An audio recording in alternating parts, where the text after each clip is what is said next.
I'll be in order. As a reminder, just so everybody knows, the board meetings are being recorded for the convenience of those unable to attend. And for the public, of course, recording and closed captioning will be posted to the Bears YouTube channel following the meeting. Alex, could you please call the roll? Certainly. Peter Calabrella, present. Thank you. Isaac Carmignani, present. Thank you. Janelle Chapman. April Chapman. Teal Zora Cleveland. Present. Thank you. Deborah Gilliland. Thank you. Michael Kraft. Present. Thank you. Okay, Vanessa Lynn, no. Gary Lennon, no. John Madridge. Present. Thank you. Donald Nesbitt.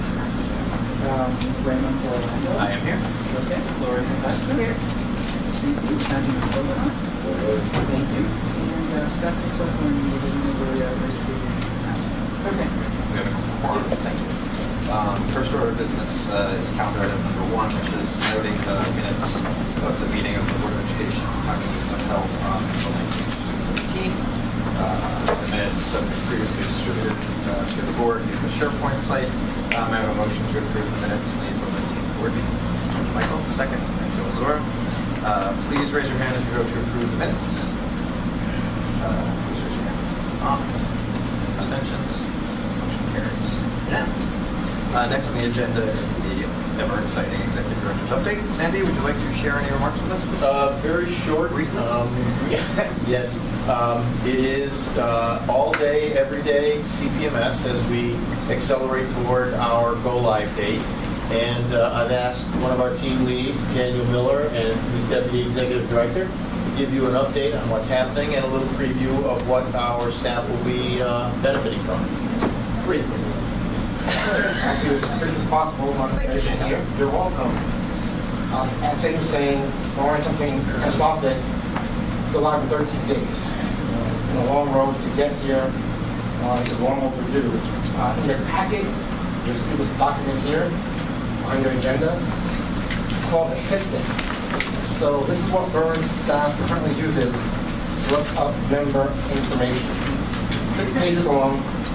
It's only available by year, so to match from retires, looking up physical information for their whole career history. It's only updated once a month. So this is a 50-year system we've been using pathways. Yeah. So as I said, it's been trying to get here. We've had some significant problems. We've had user issues, key staff leaving, scope changes. We had a new tier 6, right in the middle of design. About a wrench. We've had significant data issues. Make plain, when we began, data was terrible. Incorrect data, missing data. There was inconsistencies between our own sources of data. However, we've managed to accomplish a great deal in the last few years of data. When we first converted data a few years ago, we had 84,000 records. As of this month, we're converting 311 million records. Tremendous progress in made. Through 25 different data sources, we have 450 different data foundations. We converted 25 years of member account data, a total of 230,000 accounts, across 9 funds, $2.9 billion, and we're 99% reconciled. And over 90% reconciled, exactly. So we've come a long way. However, there's still problems with data on 2 sources, loans and SCP. So we'll continue with that post-go-live. Another area of concern, during UAT testing, we discovered some gaps and errors in the design. So we documented those, and there are about 105 improvements that we need post-go-live to make up for these gaps in design. Now, all these lists have been vetted by myself, Alex, and our CMS team, documented, and we know what to do to get what we need to do. Nonetheless, CMS is a fully integrated, state-of-the-art solution that will greatly enhance operational effectiveness and member service. It covers all of Burr's operation areas. It will increase member functionality. It's a central database with real-time data. It has customer inquiry and reporting. It has sound user data integrity and a really user-friendly interface. So as you can see here, now the user can go in and they'll have all the information for a member available to them. We have direct data, account data, documents, TA data, loan data. It's all right there for the for a staff member. They don't have to go to various systems, real-time updates. It's a vast improvement of what we have. So we go live in 13 days. That's where we are. Some of us remember when I started this 3 years ago on Cardian. It was not anywhere near to being completed, and so I think it's really a testament to the work we say every day, with, of course, our support to make this happen. So it's a big step. It's almost like we now have a horse and a buggy. Thank you. Next item on the agenda are calendar items 2 through 19, which are the ordinary business of the system. Is there a motion to consider calendar items 2 through 19? Bill Zora, second. John. Okay. Alex, can you please tell us what the ordinary business of the system? Yes, these are all the retirements, death benefits, and refunds that the system has calculated since the last time that this board met. Sure. Thanks. I guess we should take a vote. Please raise your hand for those who approve calendar items 2 through 19. Any opposed? Any abstentions? Carried unanimously. Thank you. Next up is calendar item 20, which is authorization to the controller to divest from for-profit prison funds. As we will be discussing investments, I propose that we move to executive session. Can I have a second? Thank you. Isaac, all in favor of moving to executive session, please raise your hand. Any opposed? Any abstentions? Thank you. Okay, we'll move to executive session. Please turn your camera off. All right, we're back in public session. Alex, would you like to report out about executive session? Certainly. The board passed a resolution regarding an investment matter on which the board had sought an opinion from the law department. The board also voted to authorize the controller to commit a portion of the private equity portfolio. And finally, the board discussed a personnel matter. And also, the board also voted on another matter regarding law department recommendation and engaging in certain litigation. Great. Okay. Great.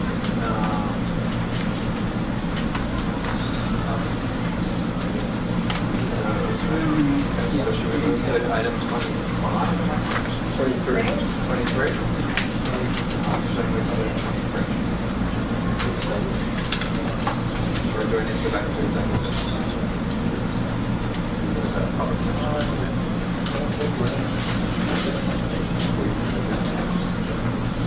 Okay, super.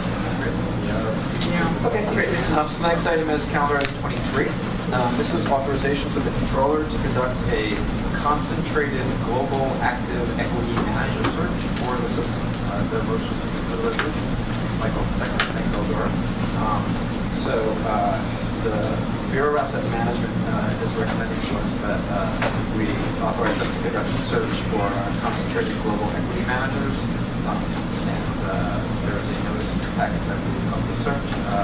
The BAM memo expresses interest in having expertise with previous management that has shown that outsized returns in liquid global large cap stocks can be achieved when managers have a differentiated, concentrated approach. And so this is just authorizing the controller to kind of go around and see who's might be folks who at a later meeting agree to hire to invest a portion of the system's assets. That's where it went. So I don't know if there's a whole lot more to say about that. If anyone has any questions, I'd be happy to ask Mr. Hathaway to answer for you. But it's just authorizing the controller to go find us some folks to potentially manage the money and travel the world as a sort of thing. Okay. And all in favor of authorizing the controller, please raise your hands. Any opposed? Any abstentions? Next item is item 24. Yes.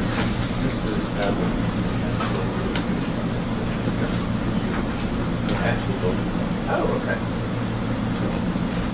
So And so let's get the next item going, and then we'll talk about it. Calendar item 24 is authorization to the controller to engage a real estate investment consultant for the system. Is there a motion to consider the resolution? John, second. Gilzor.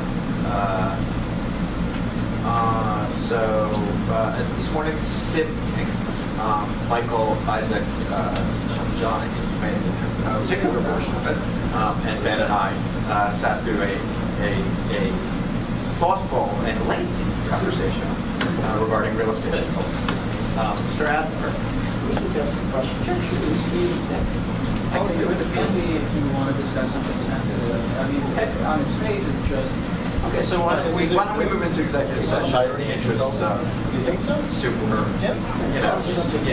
let's err on the side of caution, so it's Okay. better. Right? Okay, so let's table the prior motion. Can I have a motion to move into executive session? Thank you. Second, thank you, Ben.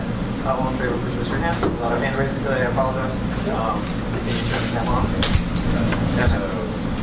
Yes, while in executive session, the board voted to authorize the controller to engage a real estate investment consultant. Super. Thank you.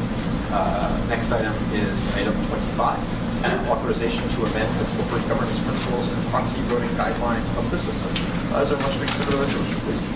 Thank you, John. A second. Thank you, Michael. If you remember last month, we had Michael Garland from the controller's office here, and he talked about the proposed revisions to the guidelines to address director interaction with share owners, hedging and pledging company stock, and in-person annual meetings, director attendance. Those of you who are avid readers of the news may have seen that Ford actually itself was in the papers recently for moving its meeting to no longer be in person as well, which is one of the topics Mike discussed. Does anyone have any questions about that presentation or any comments about amending the guidelines for these proxy purposes? Okay, great. Let's vote. All those in favor of amending the principles and proxy voting guidelines of the system, please raise your hands. Any opposed? Any abstentions? Thank you. Next is item 26, adoption of the responsible contractor policy as it relates to real estate and infrastructure investments. I have a motion to consider the resolution. Thank you, Ozora, and a second. Isaac, Sandy, you want to just catch us up a bit? So this was presented to us by the Controller's Office today. It was posted to our SharePoint site, and I doubt that anyone has had an opportunity to read it, and I apologize for that. The draft copy is in your materials, and if it's like mine, it's got the resolution attached. This is basically amending language which requests accommodations and contracts for our investment manager retainees, and speaks to, among other things, union representation, requesting that money managers not express an opinion, board representations, and other general. I can read the introduction if you'd like. The responsible contractor policy is designed to ensure that contractors, investors, managers, consultants, and other participants selected by BRRs take prudent and careful action in accordance with the policy as described herein. The RCP, Responsible Contract Policy, supports and encourages fair wages, fair benefits for workers employed by managers, contractors, and subcontractors, subject to fiduciary principles, including duties of loyalty and prudence, both which further require competitive returns on BRRs, real estate, and infrastructure investments. And this policy also provides assurance that there is sufficient flexibility in controlling investment risk and returns while using responsible contractors. I'm trying to be clear, but It authorizes, basically, we're looking to do business with responsible folks who treat their contracted employees and their contractors as you might want them to be treated in a sort of general good governance kind of way. And if I can break it down, it's vaguer and more, it's both vaguer and more complicated than the best. Does anyone want to talk about it? I can table it to June if like, if you're not comfortable, then that's perfectly fine. But if everyone's comfortable with directing folks to work with responsible contractors, yeah. Perhaps maybe we'll take a vote. All in favor? All opposed? Any abstentions? Great. Carried. Next item is item 27. Which is authorization to enter into an agreement with CEM Benchmarking for the provision of administration benchmarking services. May I motion to consider the resolution? Thank you, John. May I have a second? Thank you, Michael. And second your own motion. Nice try, Mr. Harris. Great. Sandy, can you catch us up on CEM real quick? So the mayor's office of pension and investments, John Adler, has been an advocate of doing benchmarking analysis of the administrative cost of the systems. Other systems have adopted this. We have contracted with CEM to evaluate our 2016 fiscal year, our 2017 fiscal year, and we will prospectively continue doing this over the next year. So we will build up a history, and we will be able to report out how our fund and the administrative cost burden measures up against not only the internal systems of the city, but against similar systems across the country. This is a well-known consultant, and this is a valuable standard to understand whether we are doing our fiduciary duty in managing our systems on a reasonable expense basis. Great. Mr. Adler, anything to add? I'd only say it's not only cost, but it's also how well we're providing services, right? Yes. And so it's both, measures of like how well the system is doing with meeting members' needs, how quickly you're responding to member requests, how long you have to wait on the phone, blah, blah, blah. There's a lot of, We're paying them a great amount of money. Okay, great. Does anyone have any questions for John or Sandy about benchmarking study? So it's $20,000 a year? Yeah.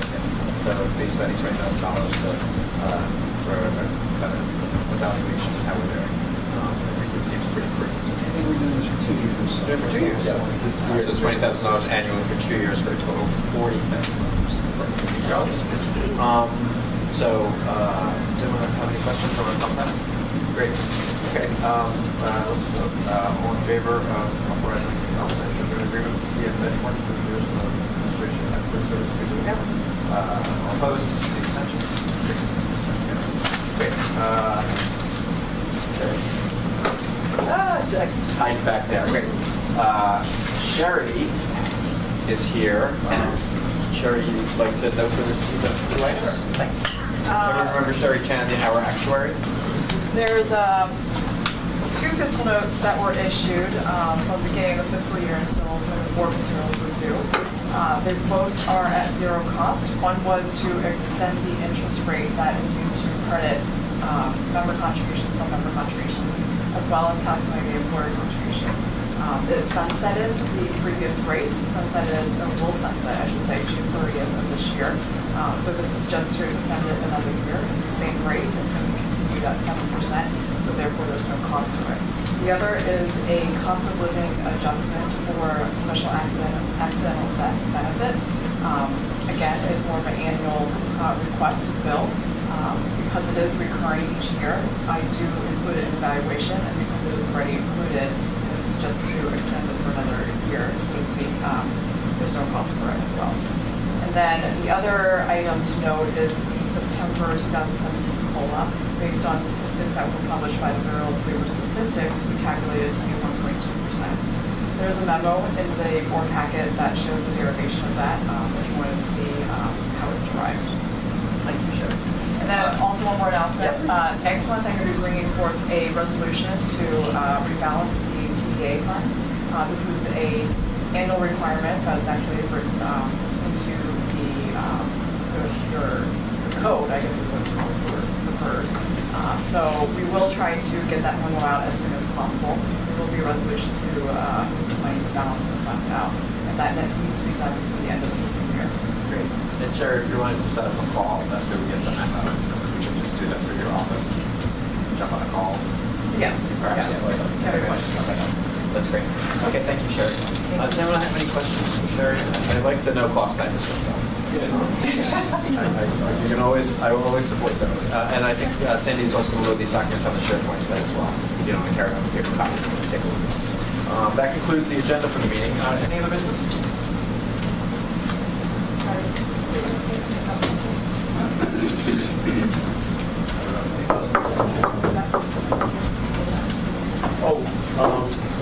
plan. Just I can Okay, post so, it on the yeah, plan sure. for the budget.